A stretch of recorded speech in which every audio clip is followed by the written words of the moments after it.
Ya está.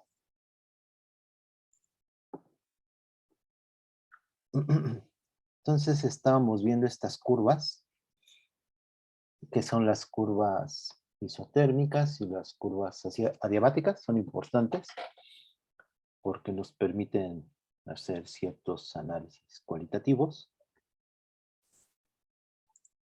Voy a poner este un poco más grande.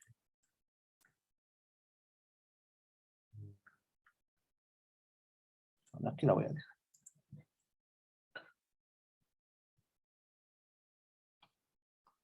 Entonces estábamos viendo esto de en el diagrama PB, estas curvas. Aquí están las curvas isotérmicas.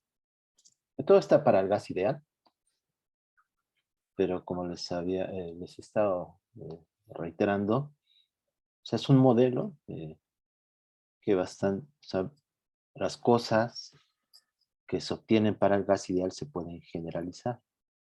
¿Sí? O sea, la termodinámica tiene un carácter muy general y estos resultados que los podemos ver con el gas ideal, estas curvas, estas que están aquí, bueno, todas, estas de aquí también abajo, son para el gas ideal. Para el gas ideal tenemos que las curvas adiabáticas son P por B a la gamma, es constante, donde gamma es Cp entre Cb. Entonces gamma es Cp entre Cb. Vimos que Cp es mayor a Cb y por lo tanto este gamma en general es mayor a 1. Las curvas isotérmicas son hipérbolas, varían como 1 entre el volumen. Y las curvas adiabáticas varían como 1 entre el volumen por un factor que es mayor a 1. Por lo tanto, las curvas adiabáticas son tienen su pendiente mayor, ¿sí? Entonces decaen más rápido, son más empinadas que las curvas isotérmicas. Las curvas isotérmicas y las curvas adiabáticas se cruzan. Aquí está en una figura, ¿sí? En esta figura de la derecha, la que estoy señalando. Entonces, las curvas adiabáticas están en negro. Las curvas adiabáticas cruzan varias curvas isotérmicas. ¿Sí? Esto se puede demostrar para el gas ideal, esta propiedad de que la derivada de la presión respecto del volumen, ese constante, es en un proceso adiabático. Vimos que un proceso isentrópico es un proceso adiabático. La última idea que les estuve planteando era que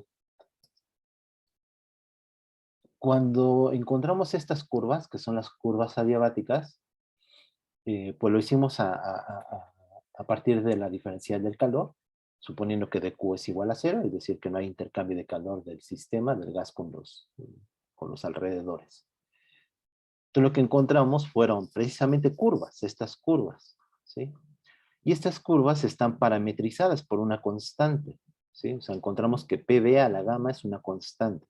Entonces, esta constante pues es diferente para cada curva. Esta es una constante K1, esta, voy a ponerlo. O sea, esta de aquí, que estoy remarcando, sería para K1, ¿no? O sea, P por B a la gamma igual a K1.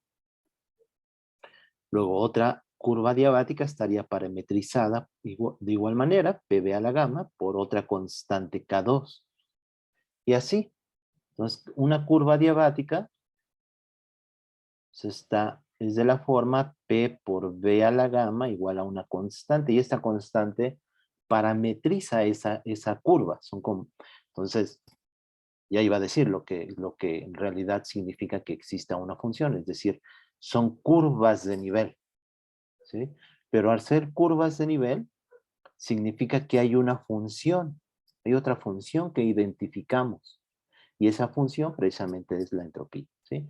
Ya que, ya del hecho de poder parametrizar curvas en esos procesos que estamos llamando adiabáticos,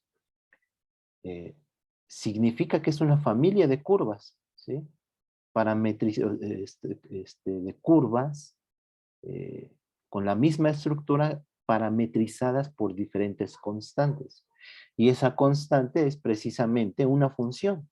Y esa función es la que identificamos como la entropía, ¿sí? Ahorita la entropía es esa función, ¿sí? Esa nueva variable de estado, ¿sí? Eh, y, bueno, ya está dada por dq entre t, ¿sí? Es la definición de la variable entropía. Y la podemos ya hasta calcular para el gas ideal, ¿sí? Bueno, entonces eso era lo que quería decir. Entonces vamos a ver ahora estas. Déjenme ver qué más. Ok. Bueno, entonces esto de las derivadas, esta relación es entre las derivadas en un proceso adiabático, a ese constante, y en un proceso isotérmico, T constante. O sea, están las mismas variables en este diagrama, PV, pero son diferentes curvas. Y esta es la curva de un proceso adiabático, esta es la pendiente de la curva de un proceso adiabático, y esta es la pendiente de la curva en un proceso isotérmico, y está un factor de gamma. Les digo, esto se puede demostrar para el gas ideal de manera sencilla, pueden calcularlo, ¿no? Las derivadas, este es el proceso adiabático y este es el proceso isotérmico. De los pendientes, pues, se pueden calcular. Aunque esto tiene un carácter más general. ¿Sí? Esto se puede demostrar de otras maneras, precisamente con las derivadas parciales, ¿no? Analizando procesos, pero eso se puede hacer, solamente lo digo. Aquí está las mismas curvas, simplemente en un zoom, no sé si se ve mejor. Aquí ya puse nada más dos curvas, isotérmicas y adiabáticas. Entonces, habíamos visto, ¿no? Para el gas ideal, que en este caso, en estas dos curvas, o sea, esta curva y esta curva, es la misma, simplemente está ampliada, que T2 es mayor a T1, ¿sí? Esta curva isotérmica es mayor a esta curva isotérmica en azul, que están aquí. T2 y T1, ¿sí? ¿Qué pasa con la entropía? O sea, la entropía está dada por esta expresión, la integramos y la calculamos para el gas ideal, que es esta expresión, ¿sí? Entonces ya tenemos esa función. Entonces lo que se puede verificar es que así como están, estas son las curvas isentrópicas, así como están, S2 es mayor a S1, ¿sí? También crece como que en la misma dirección, entre comillas, que la temperatura, ¿sí? O sea, crece en esta dirección. O sea, ahí aumentan la entropía para esas variables, P y B, ¿sí? Entonces aumenta en esta dirección y por lo tanto estas curvas isentrópicas, esta S2 es mayor a esta S1, ¿sí? Y recuerden que en estas curvas, pues el calor Q es igual a 0. Algo que podemos ver es de la definición de la entropía, de la diferencial de la entropía, es que podemos calcular el calor en un proceso, al menos en un proceso isotérmico, ¿sí? Entonces, en un proceso isotérmico, lo voy a poner aquí, bueno, aquí, en un proceso isotérmico, T es constante, y por lo tanto dQ es igual a T, le voy a poner el calor, más bien, ya no dQ, sino integrando, ¿sí? Me daría ya el calor, que sería la temperatura. Le voy a poner una T0 para recalcar lo que es en un proceso isotérmico. Por ejemplo, aquí, ¿no? Le voy a poner aquí la curva. En una T0, entonces en un proceso, ya sea en una compresión o en una expansión, como sea, pero que sea un proceso isotérmico, el calor es T0, ¿sí? Por delta S. Es directamente el cambio de entropía multiplicado por la temperatura, solamente en un proceso isotérmico, ¿sí? En general, pues la entropía, como se calcula, tenemos su expresión.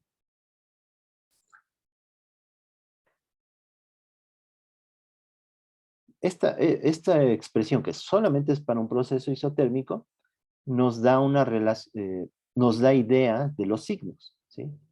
Entonces, el signo de la entropía también tiene signo. Entonces, la entropía va a tener el signo del calor, ¿sí? T0 es constante en este proceso isotérmico y delta S tiene el signo del calor. Esto en realidad es algo más general, ¿sí? O sea, de esta expresión, a pesar de que no sea el proceso isotérmico, o sea, T puede estar variando, el signo del calor va a ser el mismo de la entropía, ¿sí?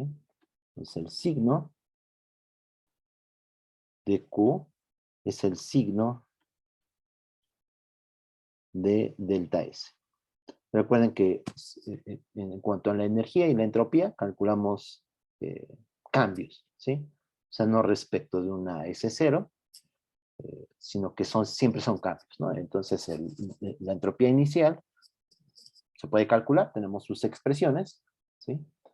Pero por lo general calculamos incrementos de entropía en los estados, en un proceso, o también con la energía, como lo vimos, ¿sí?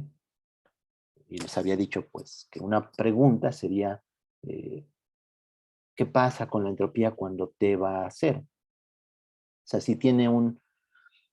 si esa constante que estamos cargando, esa S0 o esa U0 en la energía y en la entropía,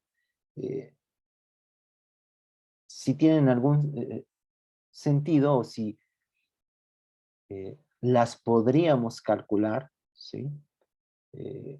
Respecto de un estado de referencia. Otra pregunta, o sea, algo relacionado es preguntarnos qué pasa cuando la temperatura va a cero. Si se acuerdan, la energía del sistema, la energía interna, tiene que ver con el movimiento de las partículas.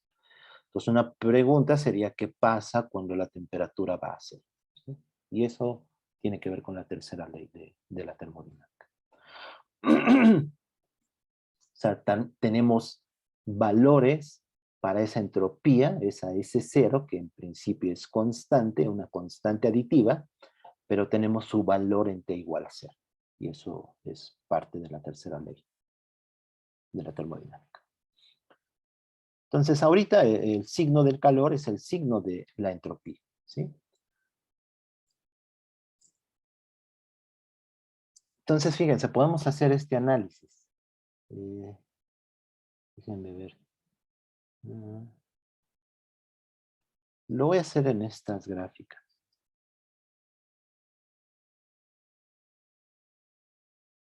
Déjenme ver si puedo cortar. Bueno, lo voy a hacer aquí. Quisiera que estuviera un poco más amplia. Y no, la gráfica está aquí. ¿Alguien puso en el chat algo? Ok. Entonces voy a hacer esta curva, una curva isotérmica y una curva adiabática, para ver signos. Entonces aquí una T0 y aquí una de entropía. ¿Sí? Voy a poner S0. Las curvas adiabáticas son más, decaen más rápido.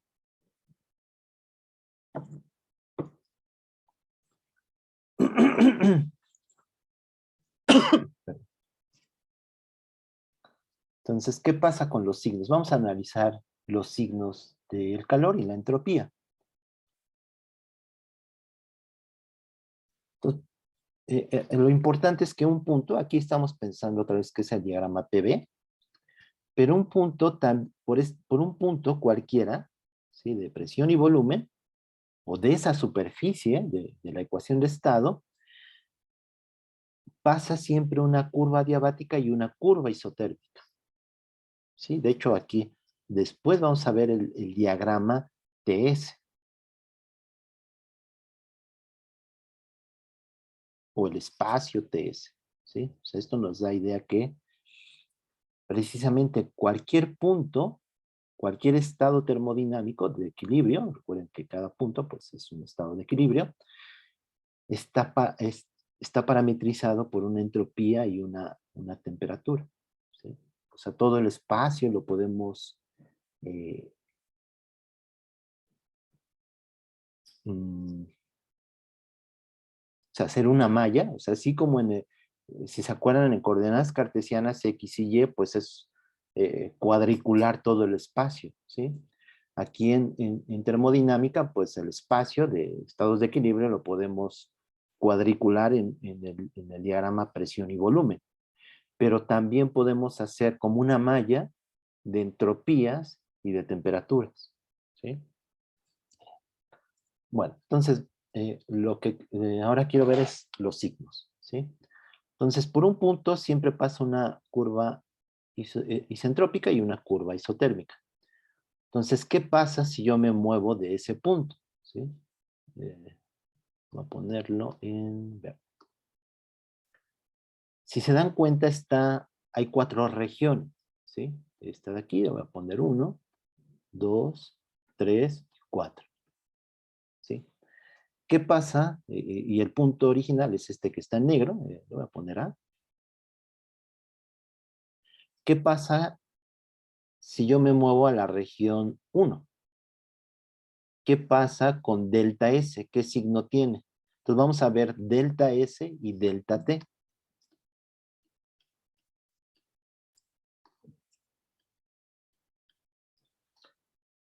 En la región 1, delta S es positiva o negativa.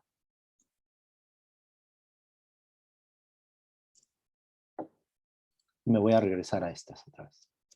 S2 es mayor a S1. T2 es mayor a T1.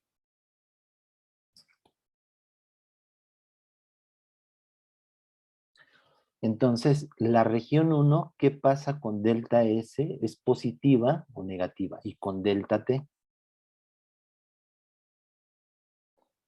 Delta T es positiva o negativa en la región 1 respecto del punto A o la T0. Y lo mismo respecto de la S0.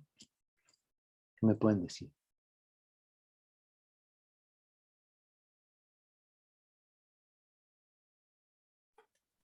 ¿Es negativo? Delta T, ¿no? Ajá, delta T es negativa. ¿Y delta S? Si quieren me regreso a esto.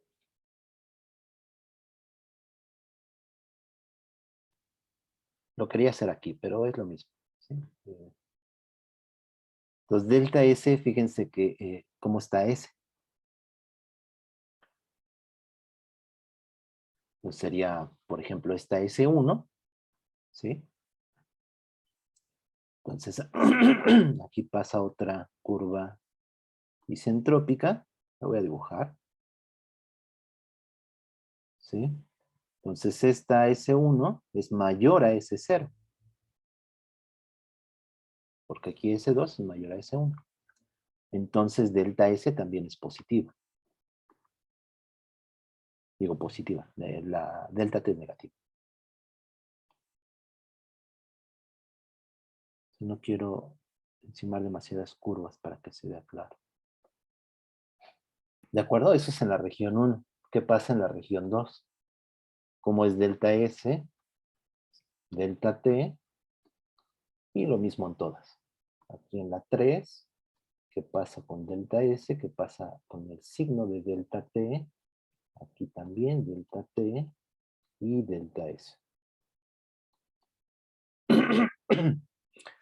La región 2, delta S es positiva también. ¿Sí? ¿Qué pasa con delta T? Pues si yo me muevo a esta región. Aquí en la región 1 está pensando que hago un proceso a esta región. Entonces, en la región 2, delta T es positiva. ¿Sí? Aumenta la temperatura. Aquí lo podemos ver. T1 es, T2 es mayor a T1. Esta de aquí es mayor a esta de aquí.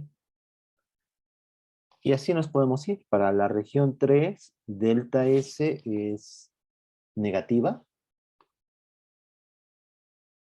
Delta T es positiva, ¿sí? Porque esta es la entropía de referencia, T0. Me dicen si tienen dudas o si me equivoco en algo. Para la región 4, delta S sería negativa y delta T sería también negativa. ¿De acuerdo? ¿Están de acuerdo con los signos?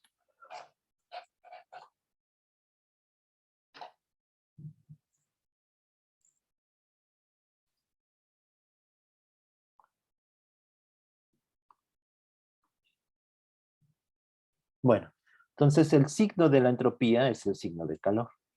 Entonces, en un proceso si están en o sea, este es un punto arbitrario. En a la región 2, Q es positivo, ¿sí? A la región 1, Q es negativo. A la región 3, Q es negativo. Y a la región 4, Q es negativo. Aquí tienen que ser dos positivos y dos negativos. Negativo, negativo. Aquí es Q positivo, aquí delta. Aquí es positivo, me equivoqué en la región. Este es Q positivo. ¿Sí?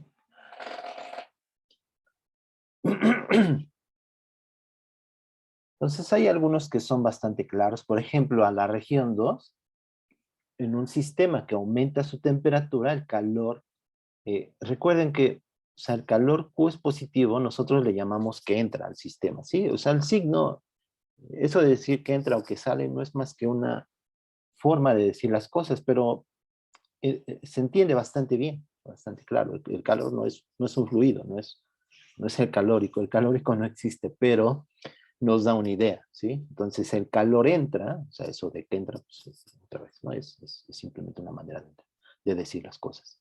Entonces el calor entra, ¿no? Entra al sistema.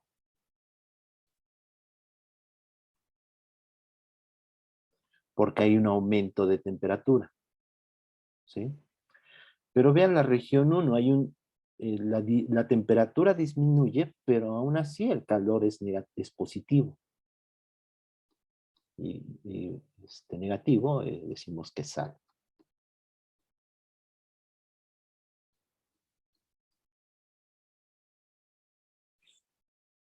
En la región 1, la temperatura decrece, sin embargo, entra calor al sistema. ¿Sí?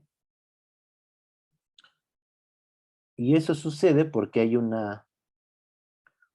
O sea, al haber una expansión, también disminuye la temperatura. La presión. ¿Sí? O sea, un proceso a la región 1 significa que baja la presión con una expansión. ¿Sí? Entonces aquí el calor es positivo. Y así se puede analizar cada una de las regiones.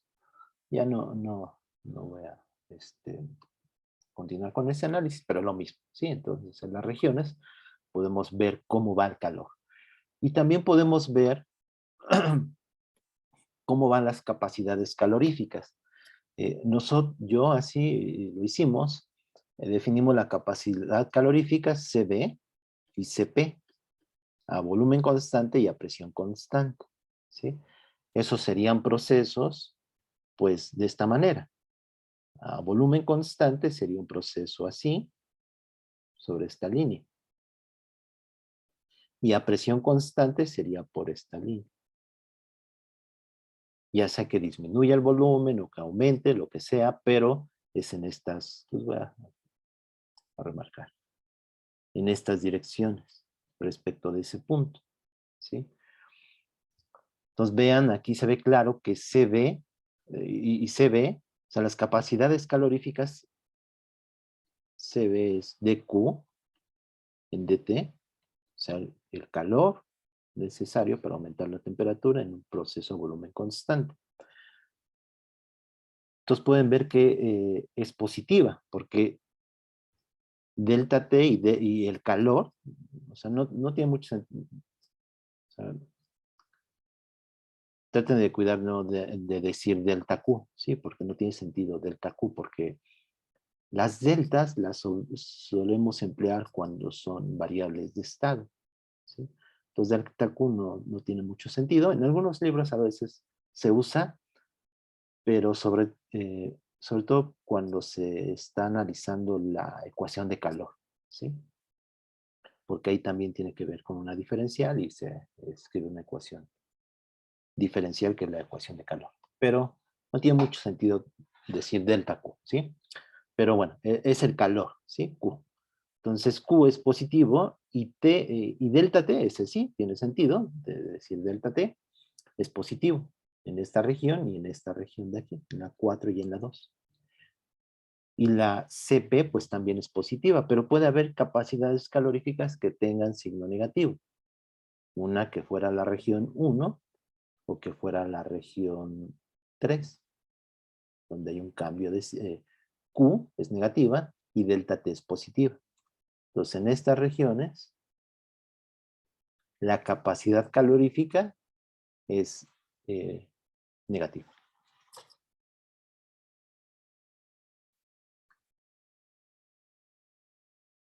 ¿De acuerdo? ¿Alguna pregunta?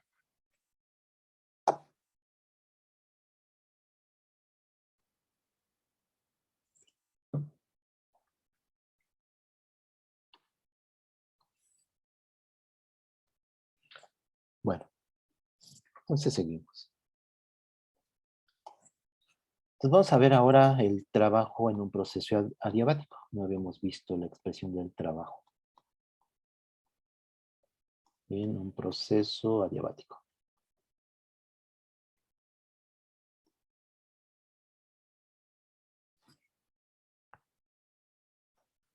Entonces recuerden que tenemos la diferencial del trabajo, que es menos P de B, y el trabajo en un proceso, pues siempre es la integral, bueno, es un signo negativo, menos P de B, menos la integral de P de B.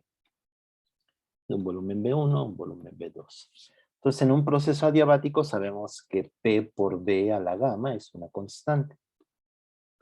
Le voy a poner una K, ¿sí? Una constante. Entonces podemos integrar para encontrar el trabajo. Entonces, en un proceso adiabático, le voy a poner W adiabático, sería menos la integral, que de aquí despejamos la presión, entonces me queda de un volumen B1 a un volumen B2, la constante, y esta constante es, recuerden que va a depender de ese proceso, o sea, por algún medio tengo que encontrar esa constante. Entonces es la constante entre B a la gamma por dB. Y esto se puede integrar. K es una constante, me queda menos K. Y me queda B a la 1 menos gamma entre 1 menos gamma. De B1 a B2. Si derivo esta, me queda 1 menos gamma, se cancela. Menos 1, eso me cancela el 1. Sí, ok. ¿De acuerdo? Y esto pues se evaluó en B1 y B2. Entonces me queda menos K por, puedo sacar 1 menos gamma, el factor S, y me va a quedar, lo voy a pasar abajo el volumen, el denominador, y me va a quedar 1 entre B2 a la 1 menos gamma, menos 1 entre B1 a la 1 menos gamma. Profesor, ahí no sería gamma menos uno Gamma cuando menos. los baja. Ah, sí, gracias. Gamma menos 1, tienes razón. Les cambia el signo. Gamma menos 1, exactamente. Y es eso, esto sería el trabajo adiabático. Aquí esta expresión no es tan conveniente porque va a depender de esa K, de esa constante de ese proceso adiabático, ¿sí? Y pues hay diferentes Ks para diferentes procesos adiabáticos. Pero lo que podemos hacer es usar la ecuación de gas ideal y ponerlo, o despejar esa K, o eliminar esa K. Entonces, usando la ecuación de gas ideal, que es P por B igual a nRT, podemos quitar esta K. Entonces, lo primero es que pues de esta expresión del proceso adiabático me queda, o sea, es en el proceso, ¿no? Adiabático, que está caracterizado por una K, aquí está la presión y aquí está el volumen, y este es P1, B1, y aquí está otro estado, que es volumen B2 y presión 2. Puede ir en cualquier dirección, aquí puse que es una expansión, pero no necesariamente. El caso es que es P1, B1, y luego presión 2 y volumen 2. Entonces, del proceso adiabático tenemos que es P1 por B1 a la gamma igual a P2 por el volumen 2 a la gamma, precisamente porque están en el mismo proceso, y esto es igual a K, a esa constante.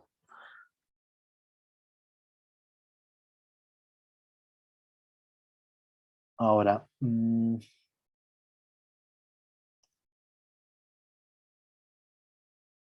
ajá, entonces fíjense, entonces de aquí me queda que es menos K entre 1 menos gamma, ¿sí? Aquí puedo sacar el 1 entre gamma, 1 entre B2 a la gamma, y me queda B2, ¿sí? Menos 1 entre B1 a la gamma, y aquí me queda B1.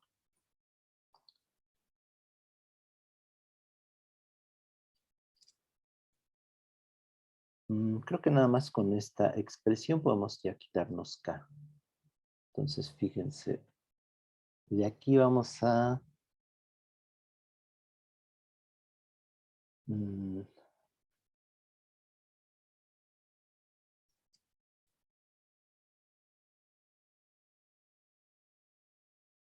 ajá. Entonces, de esta expresión voy a poner B1 a la gamma, es esa constante K entre P1. Y lo mismo para B2. B2 a la gamma es esa constante entre P2. Y aquí es P1. ¿Sí? Y lo voy a sustituir aquí. ¿Sí? Tengo B1 a la gamma, que es K por P1. Entonces esto se puede escribir como menos K, esa constante de 1 menos gamma. Y ahora tengo B2. Ahora B2 a la gamma es esto de aquí, que sería K entre P2. Entonces me queda K y luego multiplicada por P2. ¿Sí? Y aquí también. Entonces tengo B1 entre B1 a la gamma, pero B1 a la gamma lo sustituyo con esta del proceso adiabático. No necesité la ecuación de gas ideal. Simplemente con el proceso adiabático y suponer que en el estado 1 y en el estado 2 es igual a esa constante.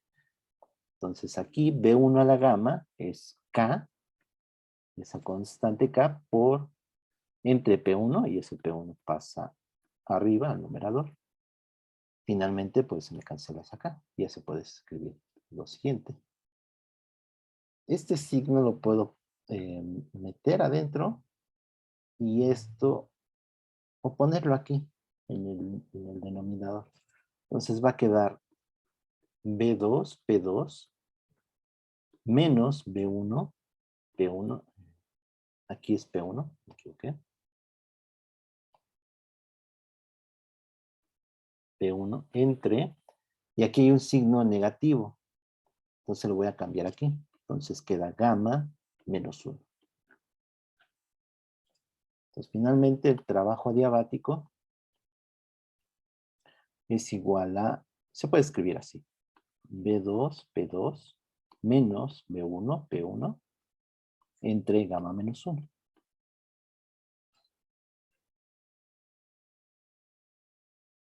Este es el trabajo en un proceso adiabático. De hecho, también se puede poner en términos de la temperatura usando la ecuación de gas ideal y también ponerlo en términos de volumen y temperatura o presión y temperatura. Pero este es también una expresión usual que ustedes pueden encontrar en los libros. ¿Quedó claro cómo se encontró el trabajo en un proceso adiabático?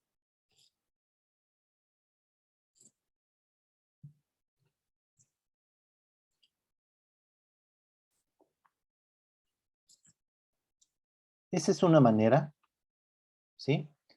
La segunda es usar la primera ley. Y estamos, bueno, no, es obvio que estamos con el gas ideal, ¿sí? O sea, sería diferente para otro tipo de gas. Por ejemplo, el de Van der Waals, pues sería diferente. Otra manera es calcular el trabajo adiabático con la primera ley. Entonces, de la primera ley, tenemos que el cambio de energía es igual a calor más trabajo. Entonces, en un proceso adiabático,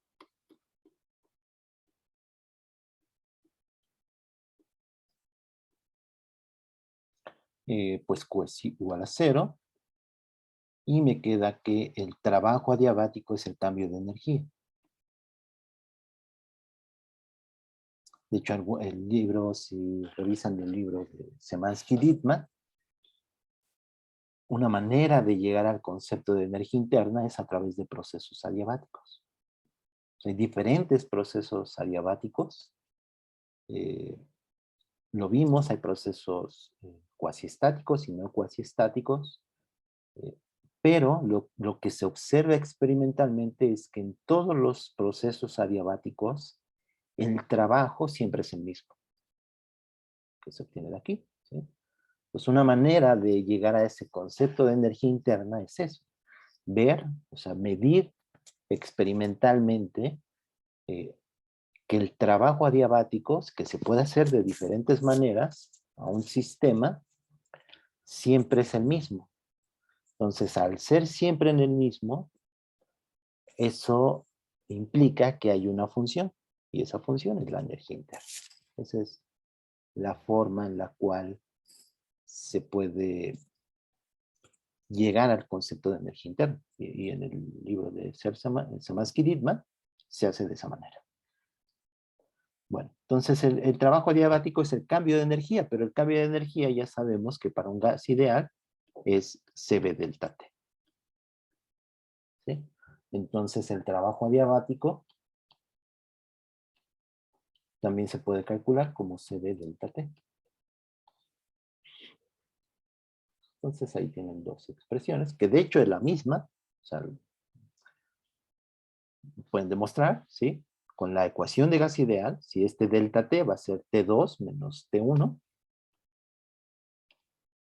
se puede demostrar esto de aquí, o sea que son iguales. CB delta T, que sería T2 menos T1.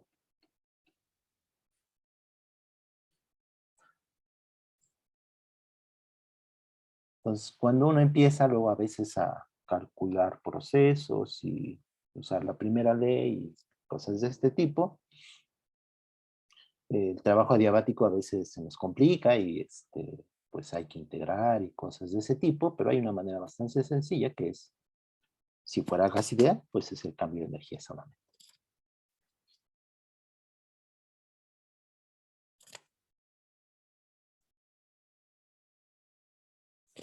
¿De acuerdo?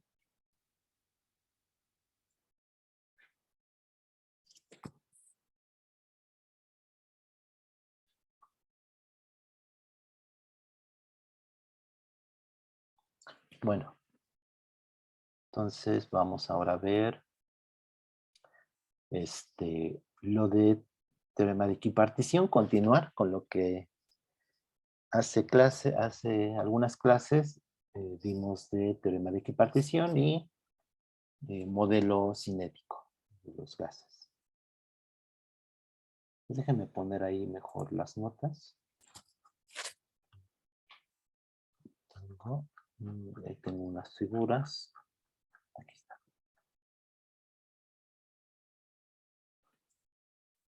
Entonces, ¿qué pasa con las capacidades caloríficas?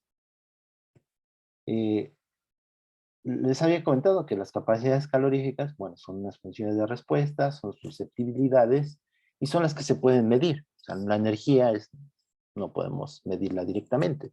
Todo lo que se suele medir en los laboratorios, en los experimentos, son las capacidades caloríficas, precisamente. Y lo que se observó ya desde hace mucho tiempo es el comportamiento de CB, ¿sí? La capacidad calorífica a volumen constante. Y se notó que es de manera aproximada constante, ¿sí?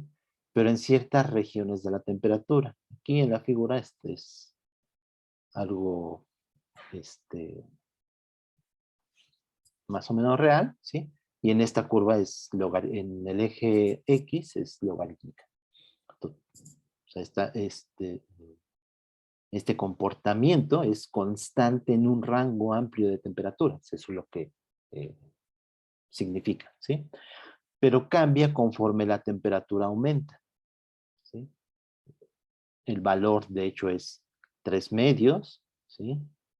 Después 5 medios en unidades de R, ¿sí? Y luego 7 medios. Y eso se explica pues con el teorema de equipartición de la energía, que significa que eh, la energía va a depender de la temperatura, pero lo que está sucediendo es que se están excitando diferentes grados de libertad o grados de movimiento de las partículas, de los átomos o de las moléculas que componen al gas. Recuerden que habíamos encontrado que una relación entre CB y la energía. CB es la parcial de la energía respecto eh, de la temperatura a volumen constante, ¿sí? Esa es una relación que encontramos en general, ¿sí? Entonces, lo que podemos calcular es la energía con el modelo cinético y entonces derivar y encontrar CB, las capacidades caloríficas. Y eso es lo que les había comentado, pues en un modelo teórico uno encuentra la función de la energía, deriva, se encuentra susceptibilidades en general, capacidades caloríficas, y las comparas con el experimento, ¿sí? O sea, esto es algo experimental, esta gráfica. Entonces, ¿cómo se puede, cuál es la razón de esta gráfica? Es que se excitan diferentes estados eh, cinéticos de los átomos, ¿sí? Lo que habíamos visto era partículas puntuales, partículas monoatómicas, o sea, partículas que están formadas por un átomo. La energía, recuerden que es la energía mecánica de, de, un, de partículas monoatómicas, partículas puntuales, es puramente energía cinética, que es esto de aquí, de traslación, que es un medio de mb, todas tienen la misma masa, etcétera, lo que habíamos visto. Pues aquí lo importante va a ser aplicar el teorema de equipartición. Entonces es un medio de la rapidez al cuadrado, y b, recuerden que es un vector. Entonces este cuadrado, esta es la energía cinética promedio, es un medio de mbx cuadrada más un medio de mby cuadrada y en z, si fueran 3 dimensiones. De hecho, esto se aplica también últimamente, en los últimos años, se han logrado producir gases o sistemas bidimensionales y hasta unidimensionales. Entonces ahí serían 2 dimensiones o en una dimensión. Pero pensemos en 3 dimensiones, que son los gases más comunes, ¿sí? Los clásicos. Entonces, si se acuerdan, el teorema de equipartición era que por cada término, en la energía del sistema, no solamente de cinética, ahorita vamos a ver cinética y otros tipos de energías, por cada término contribuía un medio de KT, ¿sí? A la energía del sistema. Entonces aquí tenemos tres términos que van como en un medio de n de x cuadrado, sería como el promedio de la energía cinética en x, en y y en z. Por cada uno de ellos contribuye con un medio de kT, ¿sí?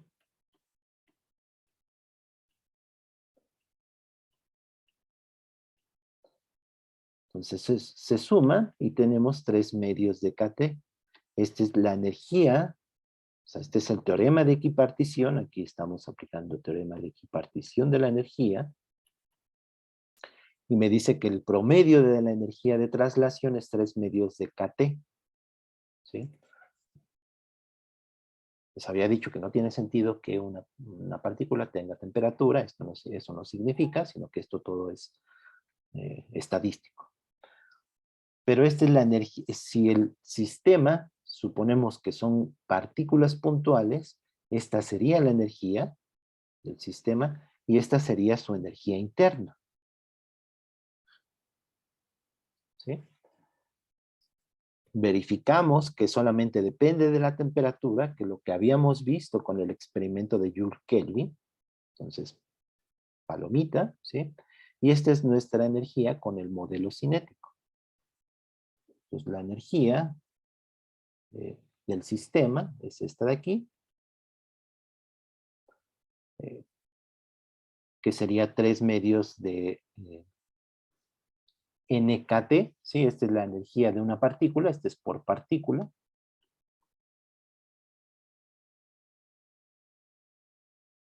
Hay que sumarlo de 1 hasta n, de un gas de n partículas, ¿sí? Pues todas suman, todas tienen la misma masa, la velocidad es la velocidad promedio, o sea, aquí todo se está simplificando.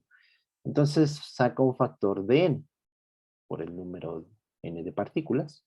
Me queda 3 medios de NKT, que se puede escribir en términos de número de moles. Esta es la constante de Boltzmann, KB, y este es el número de partículas. Entonces se puede escribir de esta manera. 3 medios de nRT. La energía de un gas ideal, sin interacción, de partículas puntuales, monoatómicas, es este de aquí.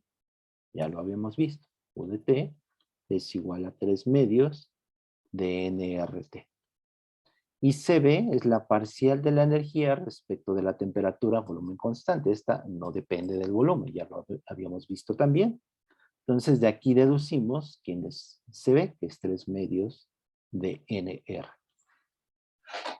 ¿Sí? Y eso pues se verifica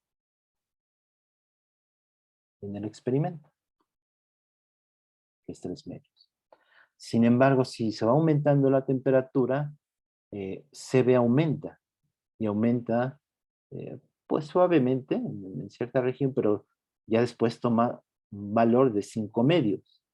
Y ese 5 medios tiene que ver con la rotación de los átomos o de las moléculas, ¿sí? Entonces, si son, ahora suponemos que son partículas diatómicas, la energía cinética de la partícula, recuerden que es la de traslación del centro de masa más la de rotación. Eso es lo que se ve en mecánica, ¿sí? La energía cinética de un sistema, de un cuerpo rígido, este es un caso de un cuerpo rígido, una molécula diatómica, es la energía cinética de traslación del centro de masa más la de rotación respecto del centro de masa. Esa de rotación respecto del centro de masa, si es una mancuerna, si es un rotor, se le llama rotor rígido, son dos átomos en los extremos, unidos, ¿no? Mediante una barra sin masa, podemos suponerlo. Se puede demostrar, esto es también parte de mecánica, que esa energía se puede escribir como un medio de omega. Déjenme regresar a la figura. Un medio de omega, y esa omega es la velocidad de rotación respecto de ciertos ejes. ¿Sí? Aquí voy a... bueno, esto se ve en mecánica. ¿Sí? Esta molécula diatómica, lo más sencillo es suponer pues que los átomos son puntuales, aunque aquí en la figura se ve que tienen dimensiones, pero son puntuales. Entonces, el momento de inercia es respecto de el eje que une, sería 0. ¿Sí? Aquí lo he puesto como I3. I1, I2, I3 son los momentos de inercia de esa molécula. El I3 sería 0. ¿Sí? Porque son puntuales. O sea, piensen en un lápiz que está girando respecto de su eje. Su momento de inercia es prácticamente 0. Si fuera en una dimensión, pues su momento de inercia es idénticamente 0. Sin embargo, I1 e I2 no son necesariamente 0. ¿Sí? O sea, el I2 tiene que ver con rotaciones, como se ve aquí, de la molécula que está girando respecto de ese eje en I2. Y lo mismo con I3. Y omega 1 serían las velocidades de rotación respecto de esos ejes. ¿Sí? Si es una molécula diatómica y con los átomos son idénticos, y 1 y 2 son lo mismo, y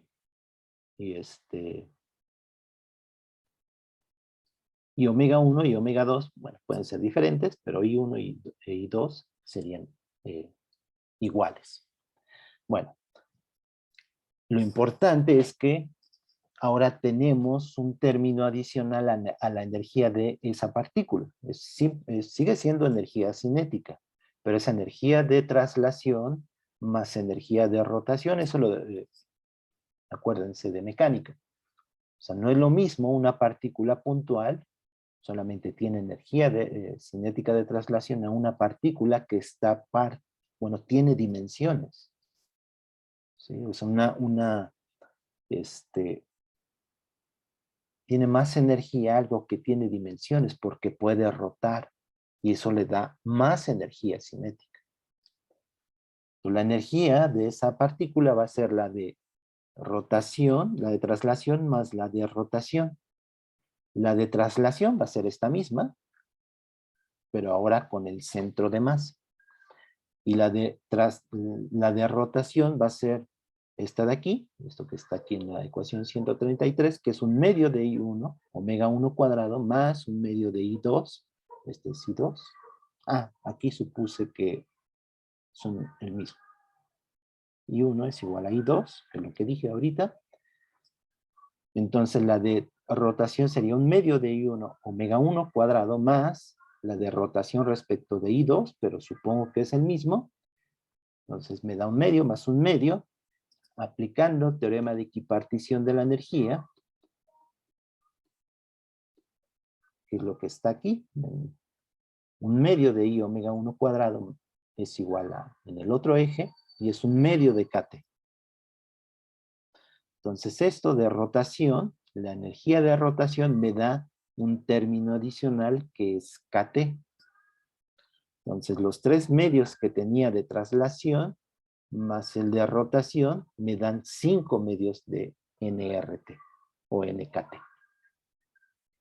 Y esa es la energía interna de un gas de moléculas diatómicas. ¿Cuánto vale CB? Pues la derivada parcial de U respecto de T, que sería 5 medios de NR. Entonces CB sería 5 medios de NR. ¿Qué es lo que se observa experimentalmente? ¿Por qué depende de la temperatura? Porque al incrementar la temperatura se están excitando esos estados de energía. Este es para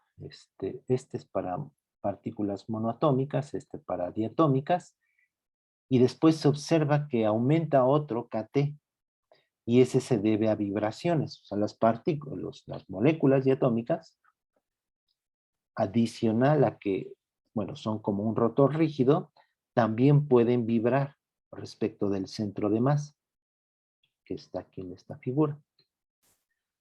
Eso nos va a dar otro medio de KT para X1, porque va a ser ahora, fíjense ahora cómo está la mecánica de esa partícula que es una molécula diatómica que aparte puede vibrar.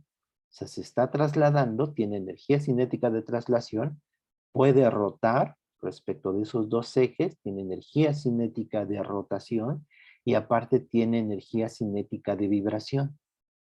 Esa energía cinética de vibración, suponemos que es algo tipo armónico, y si se acuerdan, es un medio de K X cuadrada. O sea, la energía de un oscilador armónico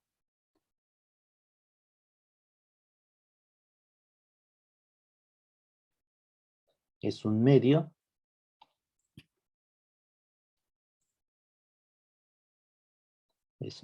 de K, donde esa K es la constante del resorte. No es un resorte, pero tiene que ver con las interacciones. Es como una K efectiva por X cuadrado. Y aquí tenemos dos átomos que están vibrando respecto del centro de masa. Entonces va a ser un medio de kx1 cuadrado más un medio de k, en principio puede ser la misma, x2 al cuadrado. Esta es la energía de oscilación.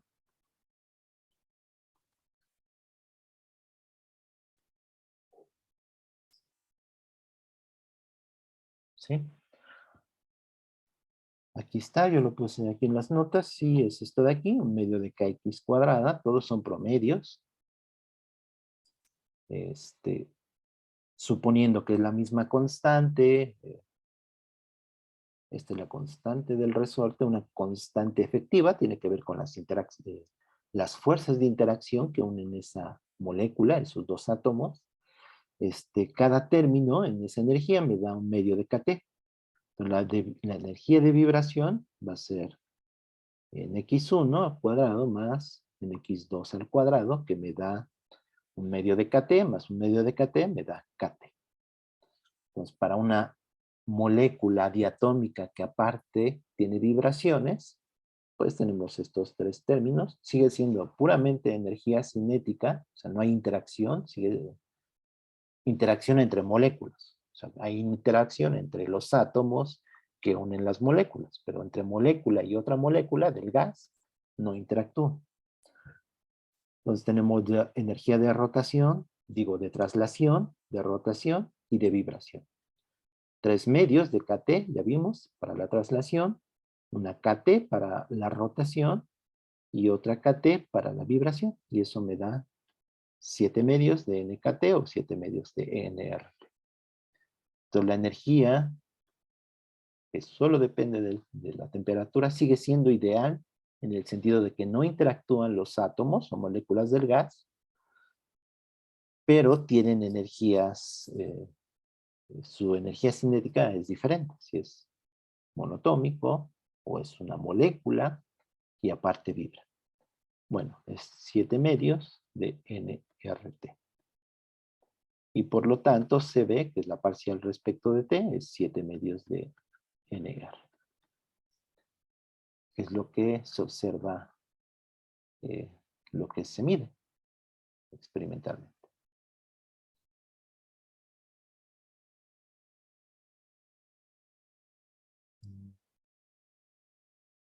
Bueno, aquí está la ecuación de gas ideal, pero eso lo habíamos visto. Bueno, ¿de acuerdo? ¿Alguna pregunta?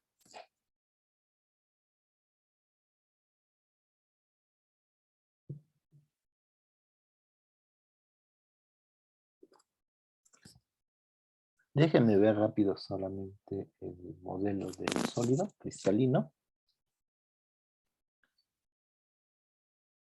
que se puede aplicar también el teorema de equipartición. El teorema de equipartición es muy útil, se puede aplicar. O sea, es un poco cualitativo también, tiene algo de cualitativo, aunque se puede formalizar con física estadística y hacer las cosas más formales, ¿no? Ahorita, pues, es una idea, es bastante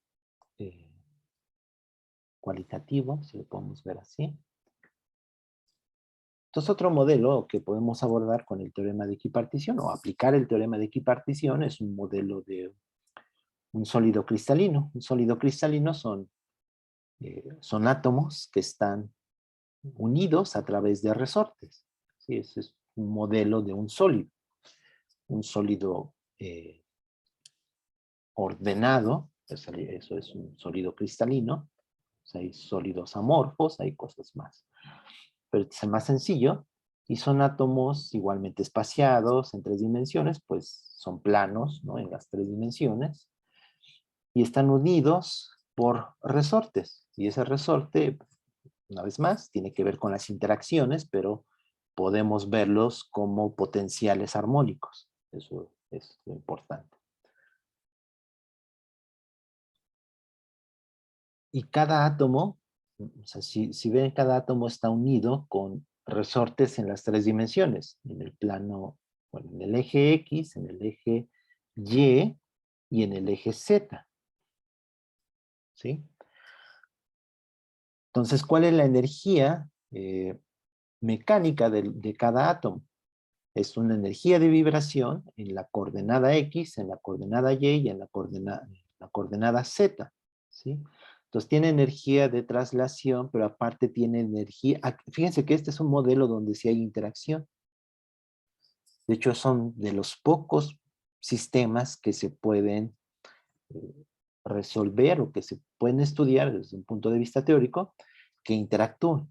Porque aquí ya no son partículas como en el gas libres, sino que hay una interacción entre los átomos, entre átomos vecinos. O sea, hay una interacción, aquí sí hay una interacción entre los átomos del sistema. Entonces, cada átomo está vibrando con sus vecinos por la interacción que se puede modelar como un potencial armónico, como si fueran resortes. Como vibra en las 3 direcciones, en X, en Y y en Z, tiene esa energía de vibración en esas 3 direcciones, en X, en Y y en Z. Y aparte, pues tiene la energía de traslación del átomo, ¿sí? De un átomo. Entonces, esto es la parte de traslación y esto es la parte de vibración. ¿Sí? En cada dirección, en cada grado de libertad, contribuye con un medio de KT. ¿Sí? Y esta es la parte de traslación y esta es la parte de vibración. ¿Sí? Entonces, la energía ahora es de traslación y de vibración. La de traslación son 3 medios de NKT y la de vibración son también 3 medios de NKT, porque ahora vibra en las 3 direcciones, en X, en Y y en Z. ¿Sí? Entonces, sumando nos da 3 NKT, 3 medios más 3 medios, 6 medios, es decir, 3 NKT. ¿Sí? Entonces, la energía de un sólido cristalino es 3 medios de NKT. Aquí K es la constante de Boltzmann y aquí K es la del resorte o del potencial armónico. De esto tengo que CB es 3NK o 3NR. ¿Sí? Esto se había medido experimentalmente y se le conoce como ley de Dulong-Petit. ¿Sí? CB, en este caso es a volumen constante porque es un sólido. ¿Sí? Un sólido, lo común es CB. Entonces CB va a 3NR en estas dimensiones. Aquí en esta gráfica pues lo dividí entre NR. Y eso se había medido experimentalmente. ¿Sí? Entonces, checa con el modelo, o se verifica el modelo cinético. Aquí hay algo interesante y es que se observó, ya se había observado desde principios del siglo pasado, finales del antepasado, es que eh, la dependencia con la temperatura de CB decae y de hecho extrapolando va a cero cuando la temperatura va a cero, ¿sí? Eh, que es esta parte. Y eso no se lo logró explicar con un modelo clásico. Este es un modelo clásico, ¿sí? Son átomos vibrando. Y esta parte es interesante y, bueno, fue otra de las contribuciones de Einstein, explicar esto. Y esto tiene que ver con cuántica. O sea, esto de aquí, este comportamiento, tiene que ver con las propiedades cuánticas de los átomos.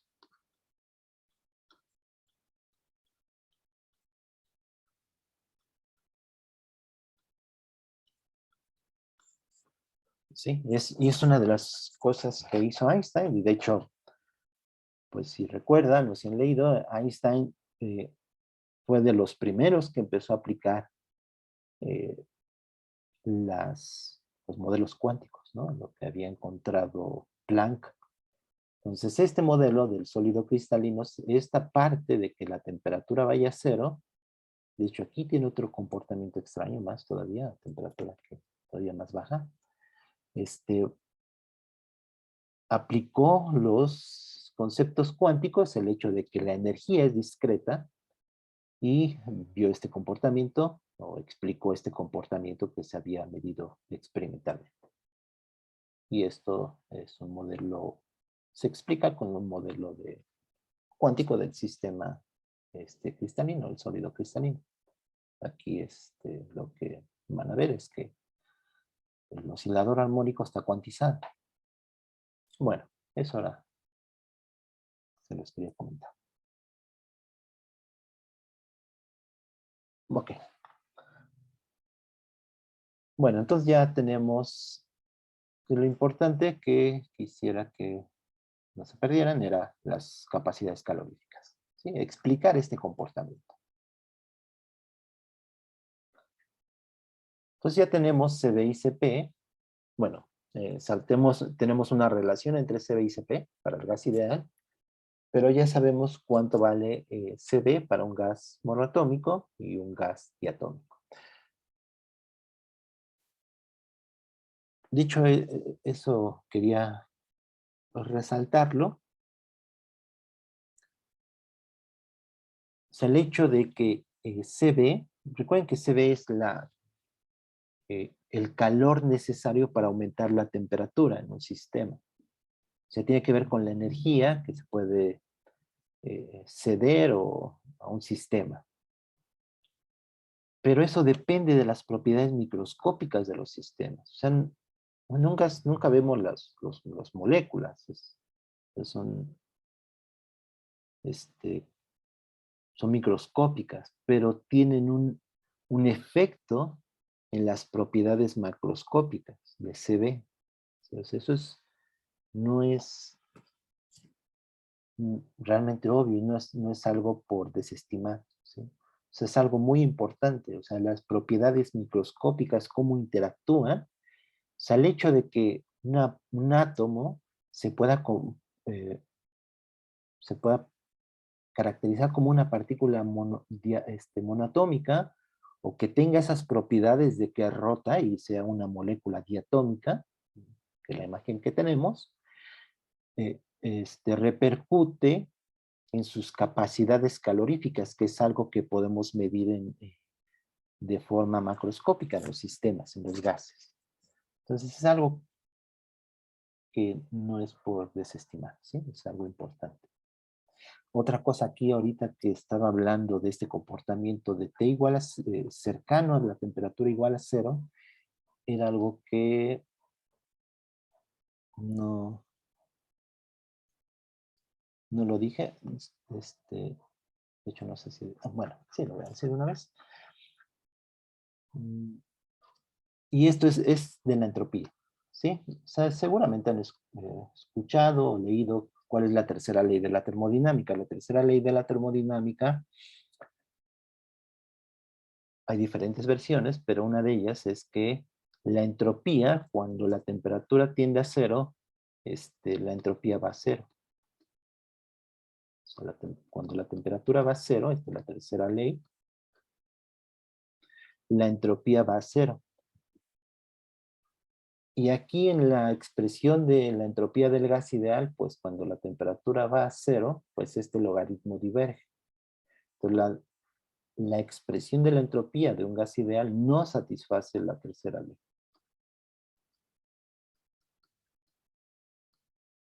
No la satisface.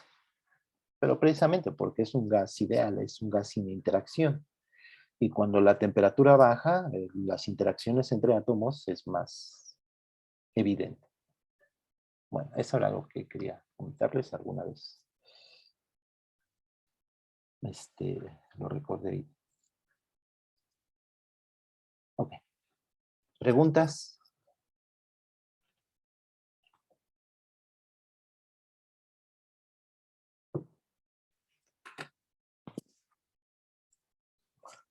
Entonces es un ciclo de un gas ideal. Aquí está, es un gas ideal diatómico.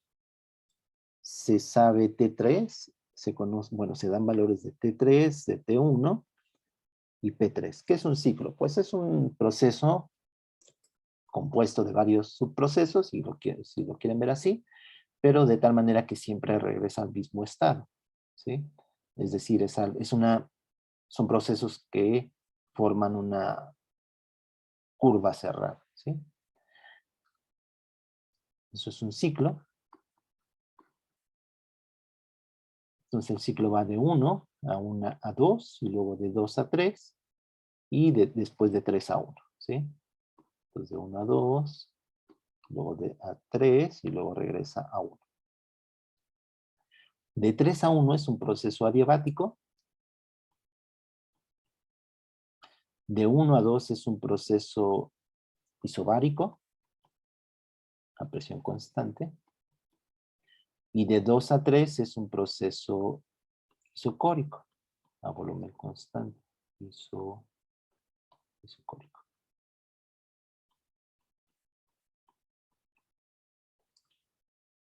Y vamos a ver todo el ciclo. En un ciclo, si se acuerdan, pues las variables de estado, delta U, delta P, todas son cero, ¿no? Porque son precisamente variables de estado, no dependen del proceso. Entonces, de la primera ley, tenemos que el cambio de energía en todo el proceso es igual a cero. Déjenme ponerlo acá, que es un poco más pequeño.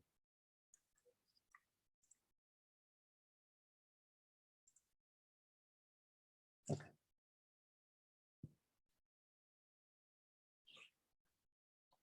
Aquí se me voltearon. Esto.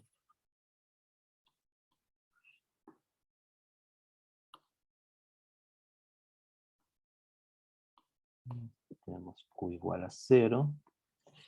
Entonces, en el ciclo, delta U es 0. ¿Sí? Entonces, de la primera ley, tenemos que delta U es igual a 0 en todo el ciclo. ¿Sí? Vamos a ver primero el ciclo.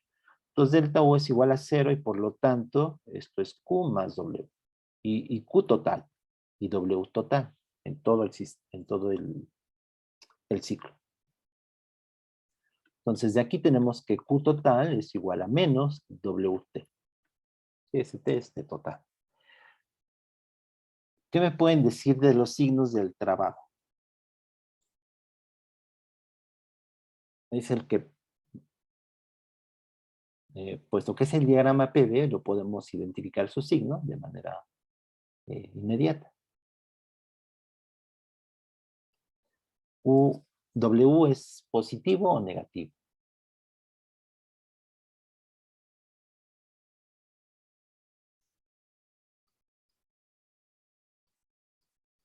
Y si, dependiendo del signo, pues el Q va a ser el signo contrario. Y en valor absoluto es lo mismo. Entonces, ¿el trabajo total es positivo o negativo? Voy a borrar esto de aquí. ¿Qué me pueden decir?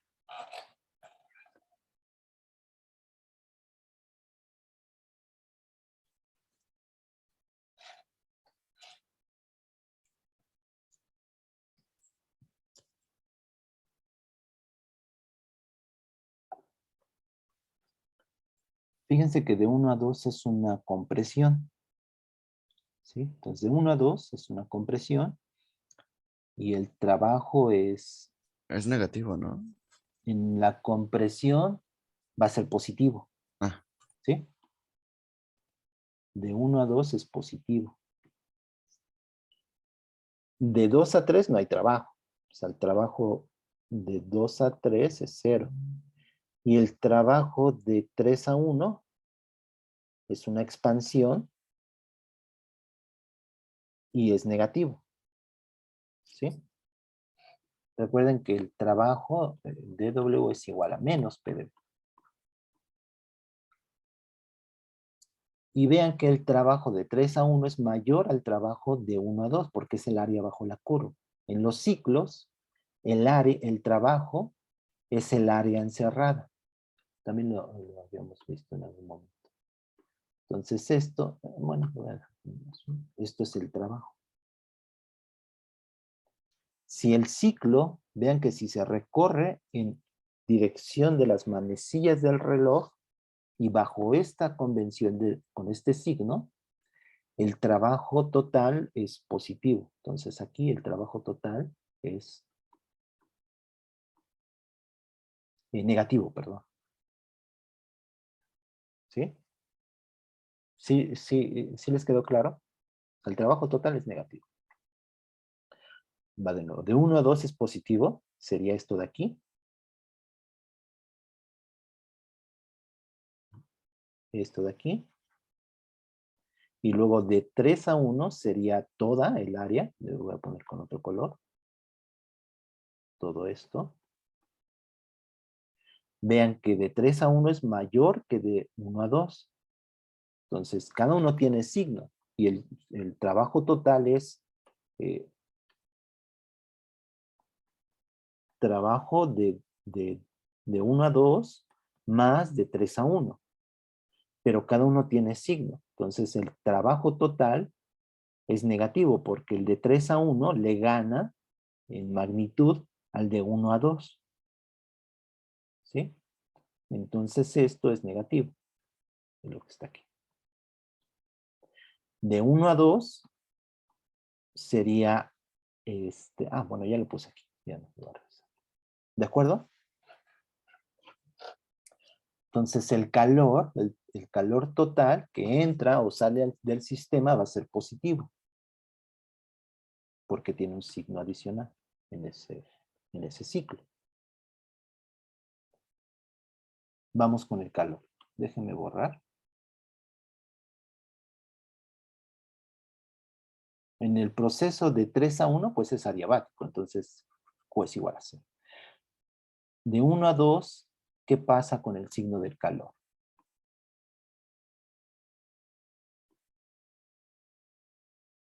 Y luego de 2 a 3.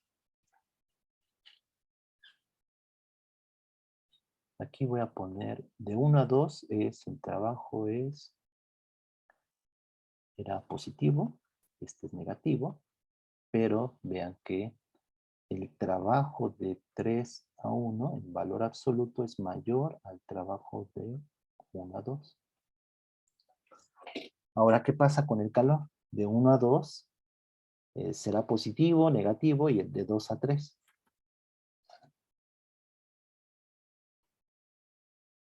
¿Qué me podrían decir? Bueno, aquí el programa pide la eficiencia y lo vamos a ver después.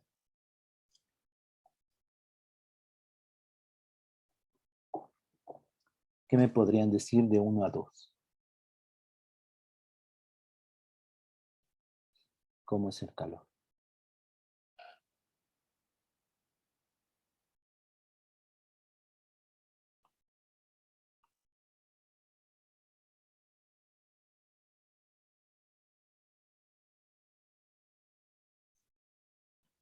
¿No?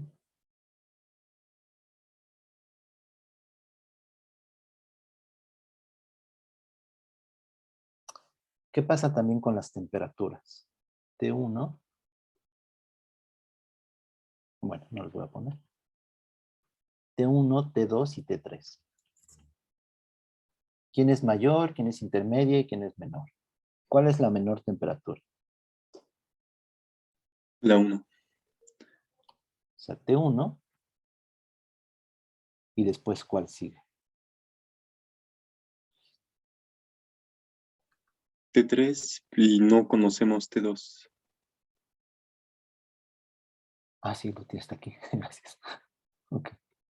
Pero después, aquí en esta desigualdad, o sea, T2 sería mayor a T3.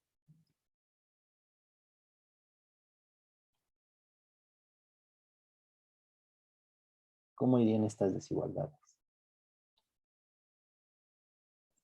Yo creo que T3 tendría que ser ¿Intermedia o mayor? mayor porque tiene mayor presión. Bueno, es lo que pienso. Y luego T2. No, T3 mayor, ¿no? T3 es la mayor de todas. Yo creo que sí. Vamos a ver. Pues, ¿cómo podemos ver? Es un gas ideal. Entonces, en cada punto pasa una diabata y una isoterma. Y la diabata es más empinada, tiene mayor pendiente que la isoterma. Entonces, vamos a poner las isotermas de 1 y de 3 y de 2. Entonces, la diabata pasa por isotermas y vamos a guiarnos con las que habíamos visto. Entonces, fíjense, en un proceso adiabático, este de aquí, este de aquí. Entonces, en este proceso adiabático, esta temperatura que es T1 y esta que está más a la derecha, T2 es mayor a T1. ¿Sí? Una curva adiabática pasa y conforme va aumentando, va disminuyendo la temperatura. ¿Sí se dan cuenta? Este es el proceso adiabático. Esta T2 es mayor a T1. Y aquí hay infinidad de intermedios. Entonces, conforme va bajando, la temperatura disminuye. Entonces, aquí T1 es menor a T3, lo cual está bien. Ahora, ¿qué pasa con T2?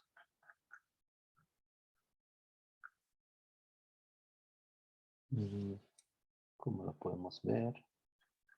Creo que ahí mismo. Entonces, si ponemos una curva isotérmica, va a ser así.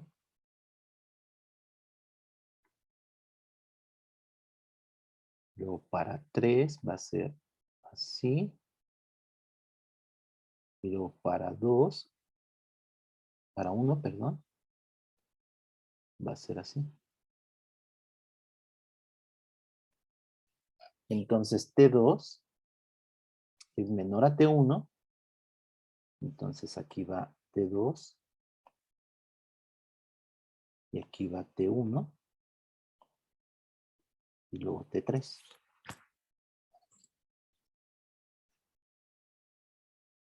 ¿De acuerdo? Entonces T2 es la menor. Luego sigue T1. Y luego sigue T3. Déjenme revisarlo y verificarlo otra vez. Sí.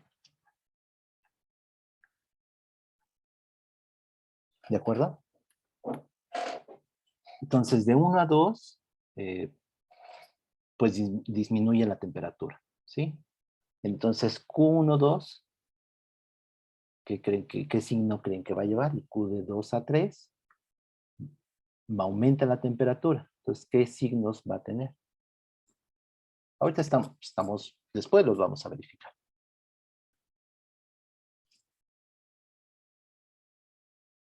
Entonces, de 1 a 2, que sería bajar la temperatura,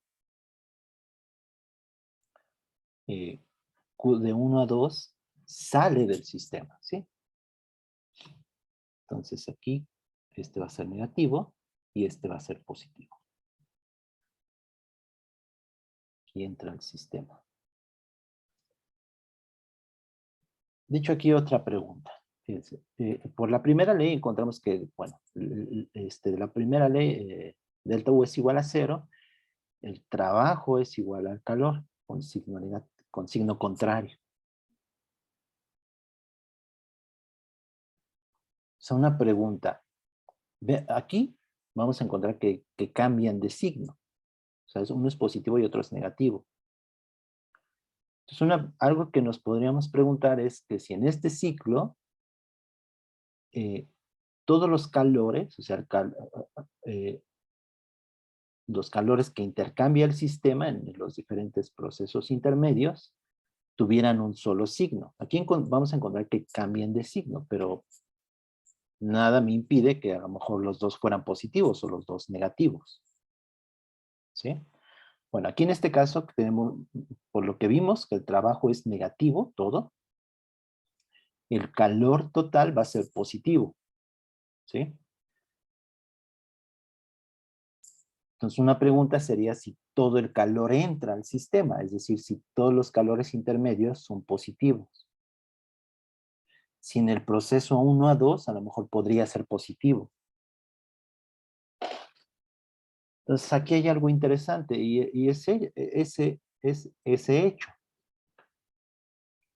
de que el calor de 1 a 2 es negativo. Cualquier ciclo que nosotros nos inventemos, siempre va a haber un calor positivo y un calor negativo. ¿Sí? Después esto lo vamos a ver en términos de máquinas térmicas. Este calor de 2 a 3 es el calor que entra al sistema, el ciclo, o sea, si esto fuera una máquina térmica, un motor, el calor de 2 a 3 es el que entra al sistema, es la energía que empleamos para el sistema, la energía que metemos al sistema, y el trabajo es el que hace el sistema, es el que hace el motor. Sin embargo, siempre va a haber un calor que expulsa el sistema, un calor residual, a veces lo denotan así. O sea, es imposible en un ciclo que todo el calor, si funciona el ciclo de esta manera, en dirección de las manecillas del reloj, el trabajo es negativo, es decir, el sistema hace trabajo, el sistema recibe calor, que es de 2 a 3, es positivo, entra al sistema, pero es imposible que el calor que sale sea, es decir, que haya un calor negativo, sea cero. Eso es imposible. Y esa es la segunda ley de la termodinámica. Después lo vamos a ver en términos de máquinas térmicas, simplemente es un adelanto. Ok, entonces esto es así ahorita intuitivamente. El calor va a ser de 2 a 3 es positivo, de 1 a 2 es negativo. Vamos a calcular todo, ¿sí? Y todo me refiero a pues, las variables de estado. En los procesos siempre lo importante es, más que las variables de estado, esas suelen ser datos que conocemos, y lo que más bien nos piden es calcular la energía, el cambio de energía, el cambio de entropía, el trabajo y el calor. Estas dependen del proceso.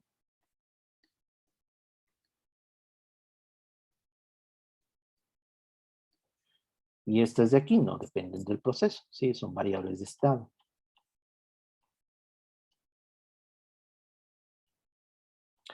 Al ser variables de estado dependen de la presión y el volumen, o de la presión y la temperatura, o del volumen y la temperatura. En sistemas simples tenemos solamente dos variables independientes. Ya voy a borrar para ponerlo aquí.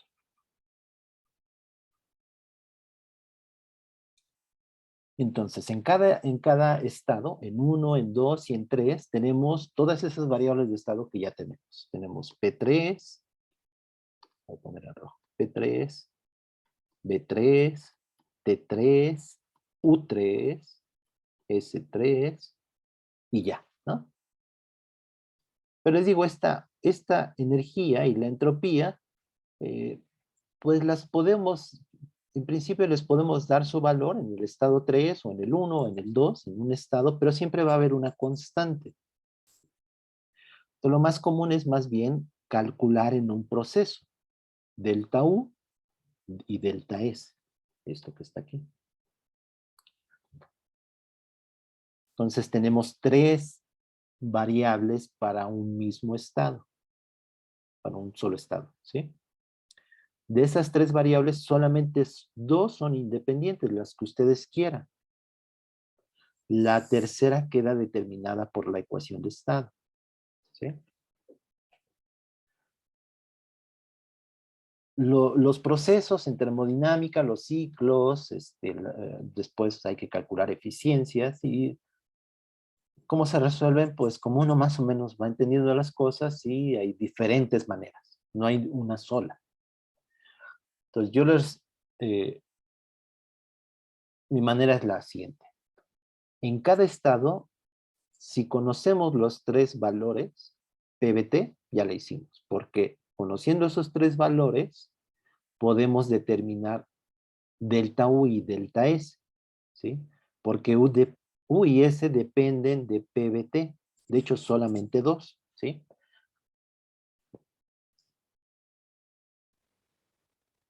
¿De acuerdo? Entonces, un primer paso sería calcular esas 3 variables de estado, PBT. Conociéndolas, en cada estado ya podemos calcular delta U, delta S, de hecho el trabajo y el calor. Y aparte tenemos la primera ley, que es o sea, todo esto se ocupa, todo lo del formulario que les puse aquí en estas notas. Entonces, ¿qué tenemos en el problema? Lo voy a anotar con aquí abajo. Tenemos T3, T1 y P3. Voy a poner aquí los estados. El 1, el 2 y el 3. Tenemos de 1, tenemos nada, ¿no?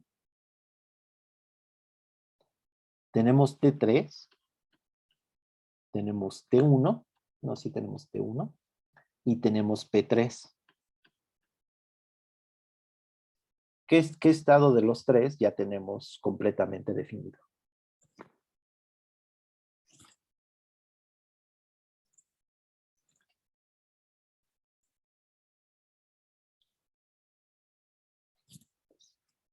El 3, ¿no? Porque ya tenemos T3 y P3 como valores. T3 y P3. Lo que valga, ¿no? Se dan como datos. Entonces tenemos el volumen 3 por ecuación de gas ideal. B3 es un mol, N es 1, eso dice. Es un gas ideal diatómico, entonces conocemos CB y CP. CB es 3 medios, no 5 medios. ¿Sí? Es lo que vimos ahorita con el teorema de equipartición. Entonces C es gas diatómico, CP, CB y gamma.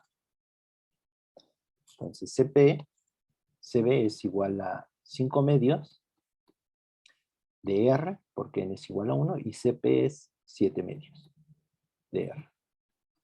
Gamma es 7 quintos, que es CP entre CB. Entonces, con la ecuación de gas ideal podemos determinar el volumen B3. ¿Sí? Ya no lo voy a poner, no voy a escribir las ecuaciones para no tardarme más tiempo.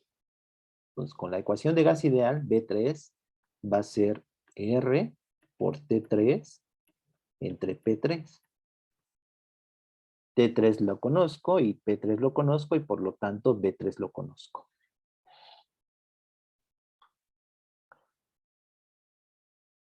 ¿Qué más podemos ver del ciclo?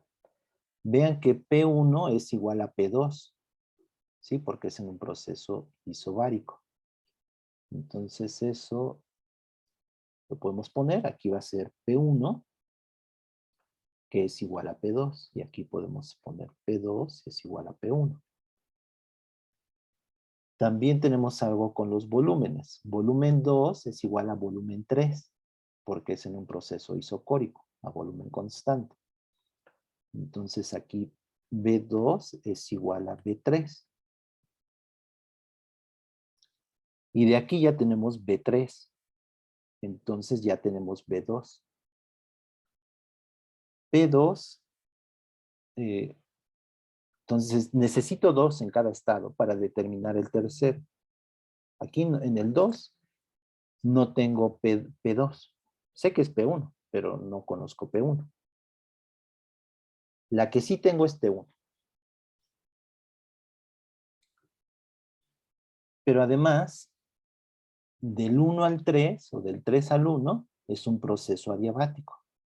Entonces, P3 por B3 a la gamma es igual a P1 por B1 a la gamma.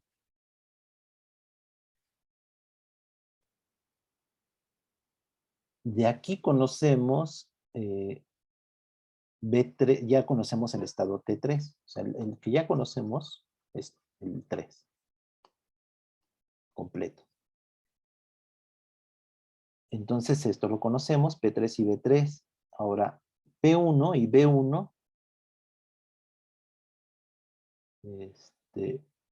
no lo conocemos, ¿sí? Solo conocemos T1. Pero esta la podemos poner en términos de P y T usando la ecuación de gas ideal, que es otra manera de poner la ecuación adiabática, que es esta de aquí. P y T. P a la 1 menos gamma entre gamma por T es igual a constante.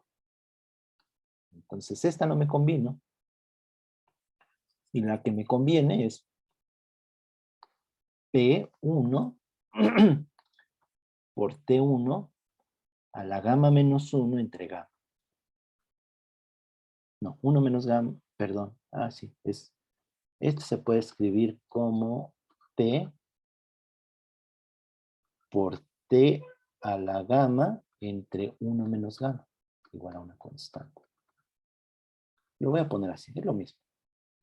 Entonces aquí es P1 por T a la gamma entre 1 menos gamma. Y gamma ya sé cuánto vale. Esto es lo mismo en el estado 3, que es P3 y T3 a la gamma entre 1 menos gamma. De aquí ya conozco P3 y T3 porque ese ya lo conozco totalmente. Y T1 lo conozco porque me lo dan como dato. Entonces, de esta ecuación determino P1. Entonces, de aquí ya conozco P1. Pero es igual a P2. Entonces, ya conozco aquí también P2 y P1. Y ya la hice, porque aquí ya tengo dos datos.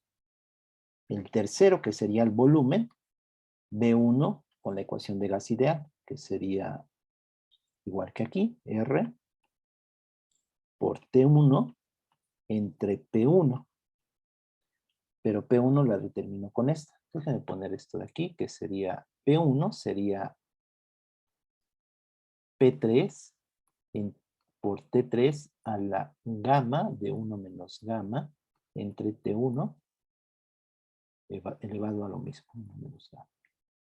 Entonces aquí P1 es igual a P3